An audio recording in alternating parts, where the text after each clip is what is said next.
Okey, kalau korang motor zaman sekarang masih pakai kunci, boleh tengok dekat sini geng. So yang ni Blue Shark dah tak perlu, okey. Semua boleh buat dalam telefon, okey.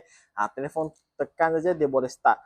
So yang boleh lock dan unlock lah. Okey, kalau lupa parking dekat mana area, okey, tekan Find My, dekat telefon korang boleh tahu dia dekat mana lah. Okay. Kalau family nak guna motor, terus share digital key lah. Okay. Yang ni pun boleh juga. So, telefon pun boleh buka lah. Kalau ada orang sentuh motor kan, okay, alarm terus masuk telefon. Okay. Macam contoh ni, ada orang gelak macam motor ni. Dia memang bunyi. So, dia boleh send dekat abang punya telefon lah. Okay. So, kalau nak rasa pakai motor masak depan okay, PM dekat saya.